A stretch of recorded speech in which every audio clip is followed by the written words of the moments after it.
नमस्कार, बहुत स्वागत है आपका अपना एमपी के इस बुलेटिन में। मैं हूं आपके साथ ऋतु ज्ञानवानी। सबसे पहले बात ग्वालियर की। नकली कोल्ड ड्रिंक्स बनाने वाली फैक्ट्री पर रेड पड़ी है। ट्रांसपोर्ट नगर इलाके में पुलिस ने रेड मारी है। नामी कंपनी के ब्रांड की मिली है नकली कोल्ड ड्रिंक्स। 20,000 पैक्ड बॉटल जब्त की गई है। अभी नाम से रजिस्टर्ड कंपनी कोल्ड ड्रिंक्स बना रही थी और यहां पर रेड मारी गई है। बड़ी कार्रवाई को अंजाम दिया गया है। हालांकि ज्यादा जानकारी क्या है इस बारे में सहयोगी से जानेंगे, पर ये देखिए तस्वीरें, रेड मारी गई है। ग्वालियर की तस्वीरें, एक्सक्लूसिव तस्वीरें। नकली कोल्ड ड्रिंक्स बनाने का खुलासा यहां पर किया गया है। आखिर कितने लंबे वक्त से यहां पर कोल्ड ड्रिंक्स बनाई जा रही थी और क्या क्या इसमें मिलाया जा रहा था, सभी वो पहलू हैं जिन पर जांच पड़ताल भी अभी चल रही है। ये बड़ा खुलासा प्रशासन की ओर से किया गया। कोल्ड ड्रिंक्स बनाने वाली फैक्ट्री पर रेड मारी गई है।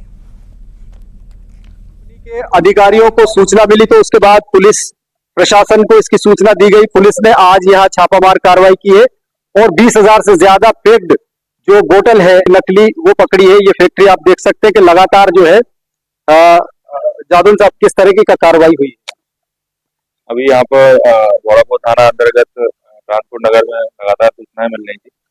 हमने इस पे पूर्व जो पेप्सिको कंपनी के जो मैनेजर वगैरह हैं भी हमको यहाँ पे नकली माल की डिस्ट्रीब्यूशन के बारे में बताया था। हमने उसको सीरियसली लेते हुए पूरी प्लानिंग के तहत यहाँ किया घोड़ापुर ने, और मैंने अभी यहाँ पे दबिश दी है जिसमें कुल लगभग 20,000 बोतल, लगभग 1,000 पेटी के आसपास ऐसा कुछ कोल्ड ड्रिंक है जो पेप्सिको कंपनी की इस ड्रिंक आती है, वो यहाँ पे मिली है। अभी हम इसको देख रहे हैं और कंपनी के भी अधिकारियों को बुला रहे हैं कि उनकी क्या वेरिएशंस रहते हैं नकली और असली में। सारी चीजों को समझने के बाद में जो भी इसमें वैधानिक कार्रवाई बनती है वो की जाएगी। अभी प्रारंभिक तौर पर इस फैक्ट्री का क्या किया जाए? अभी जो भी माल है इसको फैक्ट्री को सील किया जाएगा। जो भी वैधानिक कार्रवाई बनती है कंपनी के कॉपीराइट एक्ट भी है और 420 के अंतर्गत कार्रवाई की जाएगी। साथ ही जो माल है उसको कस्टडी में लिया जाएगा और सुरक्षा के लिए रखा जाएगा। लैब में जो सैंपल है उसको भेजा जाएगा जो भी वैधानिक। तो ये तस्वीरें निकल करके सामने आई हैं जहां पर ग्वालियर में नकली कोल्ड ड्रिंक्स बनाई जा रही थी और फैक्ट्री पर रेड मारी गई है। ज्यादा जानकारी लेंगे, सुशील कौशिक हमारे साथ जुड़ गए हैं। सुशील, नकली कोल्ड ड्रिंक्स बनाई जा रही थी और फैक्ट्री पर रेड पड़ी है। शुरुआती जांच में क्या कुछ सामने आया है? कितने लंबे वक्त से ये फैक्ट्री संचालित हो रही थी? कितने किस्म की यहाँ पर कोल्ड ड्रिंक्स बनाई जा रही थी? कौन है मुख्य, बताइए, जानकारी विस्तार से दीजिए। बिल्कुल, देखिए ग्वालियर के घोड़ापुर थाना क्षेत्र के ट्रांसपोर्ट नगर इलाके का पूरा वाकया है। आपको बता दें कि ये जो अभी नाम से एक प्रोडक्ट है जो रजिस्टर्ड है इनकी कंपनी, लेकिन ये इस प्रोडक्ट के अलावा यहाँ आप देख सकते हैं कि पेप्सिको का जो स्टिंग एक ब्रांड है, एनर्जी ड्रिंक है, ये इस कॉपी नकली ड्रिंक्स ये बना रहे थे। और ये लगातार यहाँ जो शिकायतें कंपनी की तरफ से पुलिस को मिली थी उसके बाद पुलिस की टीम यहाँ पहुंची और आप देखिए ये लगभग 20,000 से ज़्यादा बोतल्स जो है ये स्टिंग ब्रांड की यहाँ बरामद की है और अब इन सभी को यहाँ सील किया जा रहा है, फैक्ट्री को सील किया जा रहा है। इसके अलावा फैक्ट्री के जो संचालक है उनको भी हिरासत में ले लिया। थोड़ी देर पहले एसपी ने यहाँ निरीक्षण भी किया। आप देख सकते हैं कि पूरी तरह से ये जो फैक्ट्री है पूरा यहाँ ये स्टिंग ब्रांड जो नकली बनाया जा रहा है और इसमें घातक केमिकल का इस्तेमाल किया जा रहा था और यही वजह है कि अब पुलिस लगातार इस मामले में कार्रवाई कर रही है। एसपी भी थोड़ी देर पहले पहुंचे थे। जादौन साहब, अब इस मामले में क्या कार्रवाई की जाएगी, क्योंकि ये घातक केमिकल से बनाई जा रही थी, जिंदगी के लिए भी खतरा था लोगों की? अभी हमने मौके पे काफ़ी मात्रा में ये बरामद किया है। स्टिंग जो पेप्सिको का एक एनर्जी ड्रिंक है इसको हमने बरामद किया है। अब इसमें जो कंपनी के अधिकारी हैं उनके द्वारा भी इसमें एक आवेदन दिया जा रहा है, जिस एप्लीकेशन पे हम कार्रवाई करते हुए एक तो सबसे पहले कॉपीराइट एक्ट के अंतर्गत मामला पंजीबद्ध करेंगे। साथ ही अगर कुछ और भी सेक्शन इसमें समझ में आते तो उनको एनालाइज किया जाएगा और उन सेक्शन के अंतर्गत सारी कार्रवाई की जाएगी। सर, 6-8 महीने की जानकारी ऐसी लग रही है कि ये चल रहा था, तो बड़े लंबे पैमाने पर इन लोगों ने खपाया भी होगा, तो कहाँ कहाँ कोई नेटवर्क का भी इसमें खुलासा? अभी जो आरोपी है उसको हमने हिरासत में ले लिया है और उसके द्वारा बताया गया है कि अभी पूर्व में जो स्टिंग का 1-2 बार जो भेजा गया है लगभग 400-500 पेटी के आसपास बॉटल्स, वो इसने अभी यूपी में डिस्ट्रीब्यूट किए हैं। हम संबंधित वहाँ की जो एडमिनिस्ट्रेशन है उससे भी बातचीत कर रहे हैं कि उनकी सप्लाई है और उसमें कौन कौन इन्वॉल्व है, उस एंगल पे भी विवेचना की जाएगी। साथ ही जो नकली माल इसने बनाने के लिए जो इसका बारदाना है, लेबलिंग है और इसके जो ढक्कन वगैरह हैं वो किन माध्यमों से लिए जाते हैं उसकी भी इसमें जांच की एक जाएगी। लंबा नेक्सस एक लंबा नेक्सस है और अदर जो भी ट्रांसपोर्ट नगर में अदर कोई ऐसी और भी कंपनियां अगर संचालित हैं उनको भी हम रडार पे लेंगे और एक रूटीन चेकिंग के तहत अभी आगामी 2-4 दिन में अभियान चलाया जाएगा और प्रयास ये रहेगा कि जितनी भी इस तरह की मैन्युफैक्चरिंग कंपनी है उसमें हमारा पूरा प्रशासन और पुलिस के सहयोग से एक वैधानिक जो भी कार्रवाई बनती है चेकिंग की वो की जाएगी। तो निश्चित तौर पर जो फैक्ट्री के संचालक है उनको हिरासत में ले लिया गया है। ये भी जानकारी आई है कि यहाँ से ये जो नकली स्टिंग ब्रांड है एनर्जी ड्रिंक्स का, उसकी बड़ी खेप उत्तर प्रदेश भेजी गई है। इसके अलावा ग्वालियर चंबल अंचल में लंबे समय से ये माल खपाया जा रहा था। और सबसे बड़ी बात यही है कि जो कंपनी के कारिंदे यहाँ आए हैं पेप्सिको के, उनको ऐसी आशंका है कि कई समय से ये इस तरह का गोरख धंधा चल रहा था। 6-8 महीने का समय तो महीने से ये बड़ी फैक्ट्री का संचालन हो रहा था। कानो कान खबर नहीं पड़ी है, पता नहीं कितना सप्लाई हुआ होगा और लोगों के स्वास्थ्य के साथ खिलवाड़ भी हुआ होगा। फिलहाल बहुत शुक्रिया। जबलपुर का जिक्र करेंगे। बिजली विभाग में तोड़फोड़ हुई है। विजयनगर के ऑफिस में लोगों ने हंगामा किया, अधिकारियों पर बदसलूकी के आरोप भी लगाए हैं। लोगों ने तोड़ी है कुर्सियां और टेबल पलट दिए, बिल सुधरवाने गए लोगों ने ये हंगामा किया है। जबलपुर का हम जिक्र कर रहे हैं। यहां पर विजयनगर के ऑफिस में लोगों का हंगामा देखने को मिला है। अधिकारियों पर बदसलूकी के आरोप भी इनके द्वारा लगाए गए हैं। ये एक्सक्लूसिव तस्वीरें इस वक्त आप देख रहे हैं जहां पर बिजली विभाग में तोड़फोड़ भी लोगों के द्वारा की गई और कई सारी मांगों को लेकर हंगामा भी किया गया है। ये देखिए तस्वीरें, कुर्सियां तोड़ी गई, टेबलें पलटा दी गई, बिजली विभाग में तोड़फोड़ की गई। विजयनगर के ऑफिस में लोगों ने हंगामा किया, अधिकारियों पर बदसलूकी के आरोप लगाए, साथ ही साथ यहां पर लोगों ने कुर्सियां तोड़ दी, टेबलें पलट दी। दरअसल बिल सुधरवाने गए थे ये लोग और यहां पर इसी दौरान ये हंगामा हो गया और उसके बाद ये हंगामा बढ़ता चला गया। ज्यादा जानकारी सहयोगी पवन से लेंगे। पवन, क्या जानकारी है, क्या था पूरा मामला? बिल्कुल, ये पूरी घटना जो है आज अभी शाम के वक्त की है, जब कुछ लोग जो है अपना बिल सुधरवाने के लिए और बिजली विभाग से जुड़ी शिकायतों को लेकर अधिकारियों से मिलने के लिए पहुंचे थे। इसी दौरान दोनों पक्षों में जो है अपनी अपनी बात को लेकर के विवाद हो गया, कहासुनी हुई, जिसके बाद स्थानीय लोगों का गुस्सा अधिकारियों पर फूट पड़ा और उन्होंने वहां पर न सिर्फ कुर्सियां फेंकी बल्कि अधिकारी की जो टेबल थी उसे भी पलटा दिया। अधिकारियों पर बदसलूकी के आरोप लगे हैं। हालांकि ये पहली कोई बात नहीं है, जब इसके पहले भी शिकायतें आती रही हैं कि अधिकारी सुनते नहीं है, सुनवाई नहीं होती है। तो कहीं न कहीं ये आम आदमी का गुस्सा है जो बिजली विभाग के ऊपर फूट रहा है। फिलहाल इस मामले में पुलिस मौके पर पहुंची है और दोनों पक्षों से बात करके समस्या का समाधान निकालने का प्रयास किया जा रहा है। ठीक, बहुत बहुत शुक्रिया पवन जानकारी को साझा करने के लिए। इंदौर का जिक्र करेंगे। पंडित प्रदीप मिश्रा विवाद से जुड़ी है बड़ी खबर है। प्रमोनन महाराज और पंडित प्रदीप मिश्रा के बीच सुलह हो चुकी है।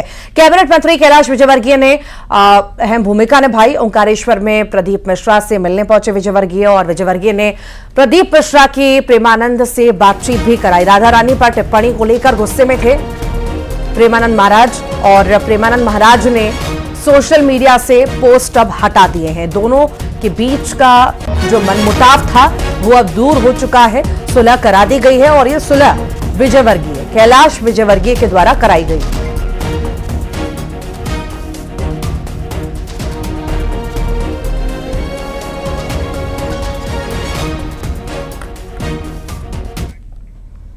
शाहजहांपुर में कैदी ने सुसाइड की कोशिश की है। गला काटकर सुसाइड की कोशिश कैदी के द्वारा की गई। गंभीर हालत में कैदी सलमान को भर्ती कराया गया। हाथ और पैर पर भी काटने की कोशिश उसके द्वारा की गई।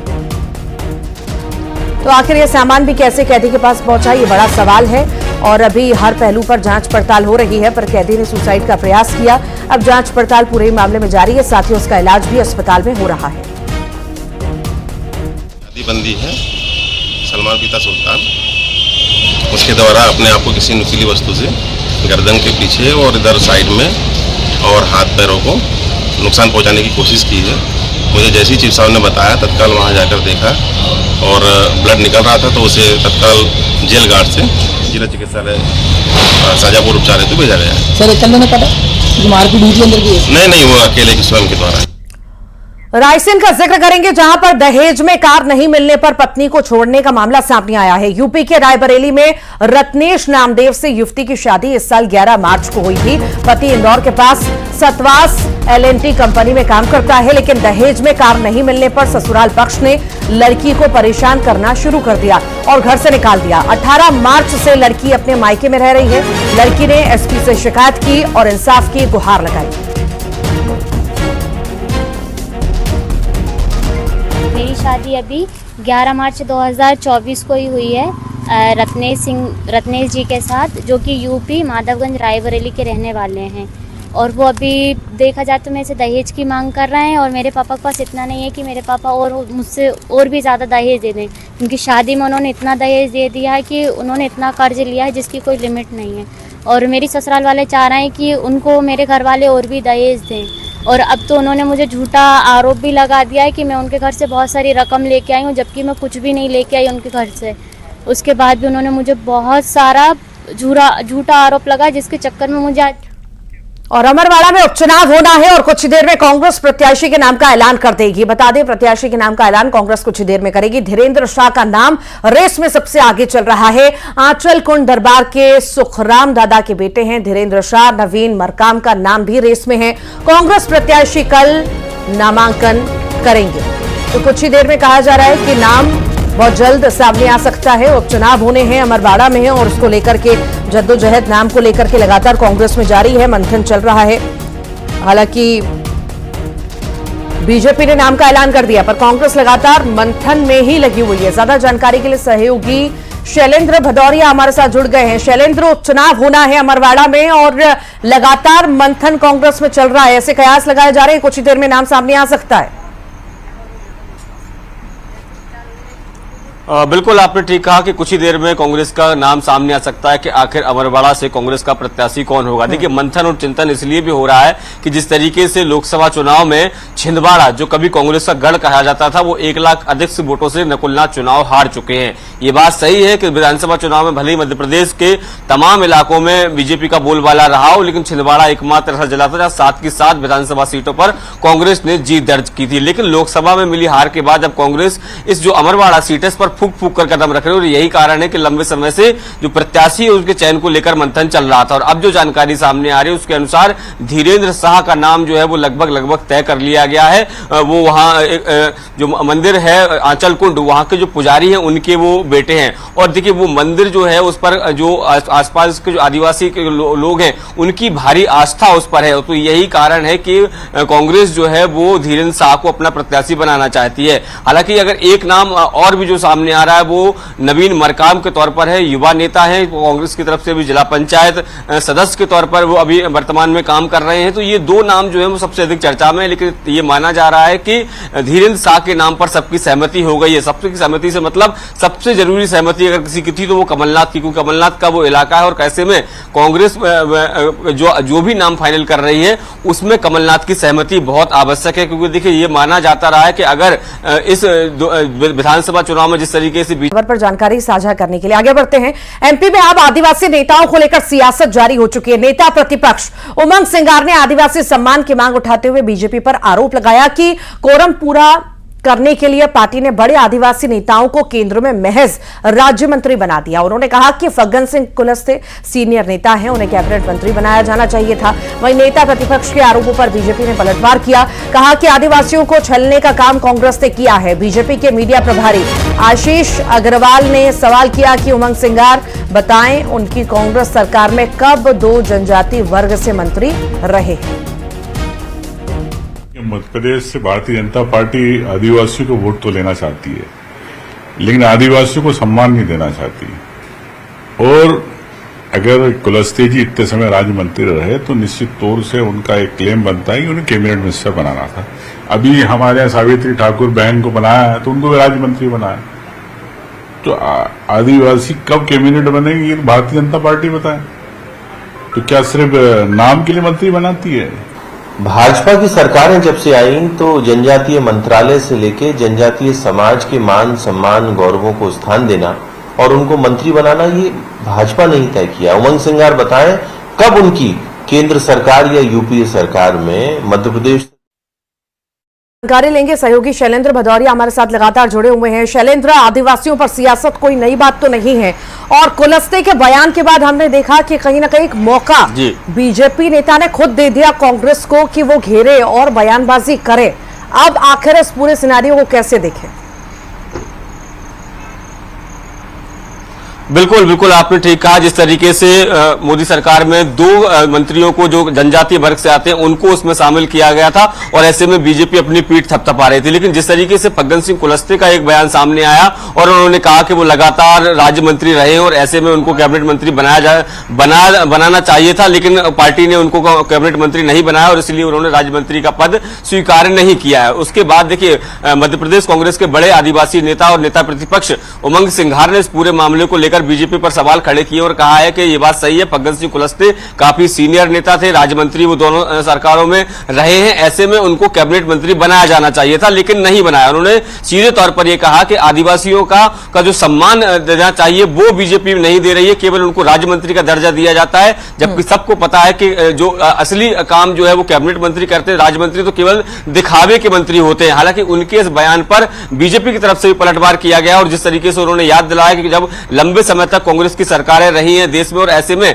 चाहे वह 55 साल में कितनी बार मध्य प्रदेश के आदिवासियों को उसमें मौका मिला है, इस तरह के सवाल जो है वो बीजेपी की तरफ से खड़े किए जा रहे हैं। और इतना ही नहीं, जो बात करें अगर उमंग सिंघार की बुआ जो एक मध्य प्रदेश की बड़ी आदिवासी नेता थी जमुना देवी, उनको लेकर सवाल खड़ा किया गया कि उनको कभी मुख्यमंत्री नहीं बनाया गया, उनको कभी प्रदेश अध्यक्ष नहीं बनाया गया, केवल नेता प्रतिपक्ष और डिप्टी सीएम तक ही वो सीमित रही। तो ऐसे में अब देखिए, भले ही चुनाव निपट गए हों और जो सारी स्थितियां ठीक हो गई हों, लेकिन उसके बावजूद भी जो जातिगत जो बयानबाजियां हैं या जो कहें चाहे वह कभी दलितों को लेकर हो, कभी ओबीसी को लेकर हो या कभी आदिवासियों को लेकर हो, ये सियासत लगातार जारी है मध्य प्रदेश में। ठीक, बहुत बहुत शुक्रिया शैलेंद्र जानकारी को साझा करने के लिए।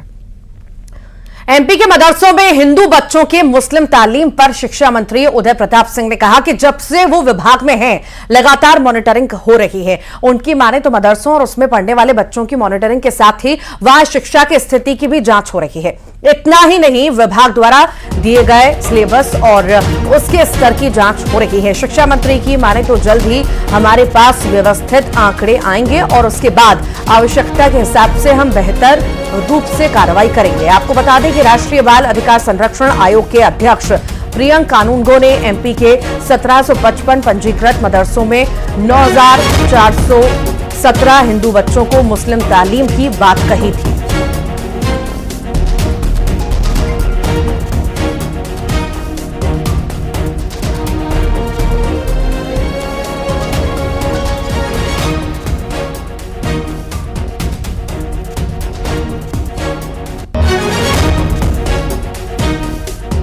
इस विभाग का मंत्री बना हूँ।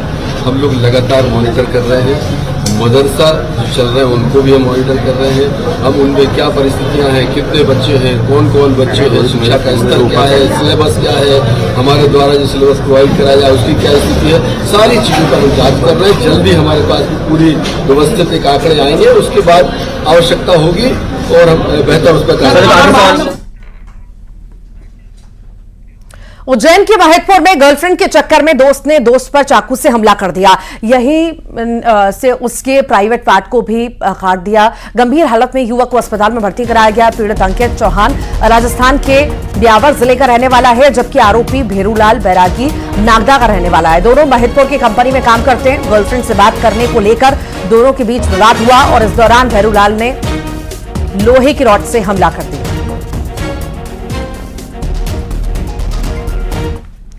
और आइए अब देखेंगे टॉप 20।